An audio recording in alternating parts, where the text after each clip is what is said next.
By Susan Walsh, AP, Rex, Shutterstock. Donald Trump has made hardline immigration policy a centerpiece of his political agenda, staking his legacy in part on a brutal border wall fight with Congress. He emerged from that fight largely worse off, bested by House Speaker Nancy Pelosi, who called the wall immoral, expensive, and unwise, a characterization supported by economists. And apparently, she's not the only one who thinks so. In an interview on stage at Duke University Wednesday, former White House Chief of Staff John Kelly, who left the administration in January, tore into his former boss's immigration platform, calling the wall a waste of money, and breaking with the president's characterization of immigrants from Mexico and Central America as violent and dangerous to Americans. "They're overwhelmingly not criminals," Kelly said. "They're people coming up here for economic purposes. I don't blame them for that. We don't need a wall from sea to shining sea," the retired general added. Kelly not only bashed Trump's signature issue, he also seemed to take a dig at Trump himself, calling his year and a half as chief of staff the least enjoyable job he's ever had, and telling the crowd that he saw his role as a civic duty, one he would have likely carried out if Hillary Clinton, Trump's mortal enemy, had won the 2016 election and asked him to fill it instead.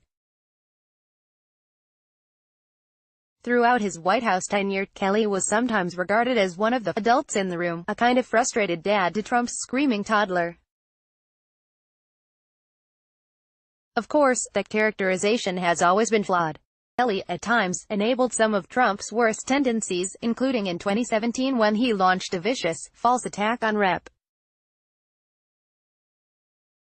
Frederica Wilson, the congresswoman who'd criticized the president's comments to the widow of soldier David Johnson. He also dismissed and papered over horrifying abuse allegations against former White House Staff Secretary Rob Porter. And, naturally, his mandate to contain Trump did not go quite as planned. Still, Kelly represented a faction of the administration that maintained at least some independence from Trump, however small. That cadre is mostly gone, forced out and replaced by what seems to be ever more sycophantic Trump devotees. That Kelly is publicly breaking with the president after the fact may bolster his image as a one-time moderating influence on Trump, albeit one that, like so many others, ultimately proved unsuccessful. More great stories from Vanity Fair: How Three Brothers Hijacked South Africa, The Deepening Mystery of Trump's SAT Scores, The Best Crime Show You're Not Watching, Is This Trump Move an Actual, Real-Life Impeachable Offense?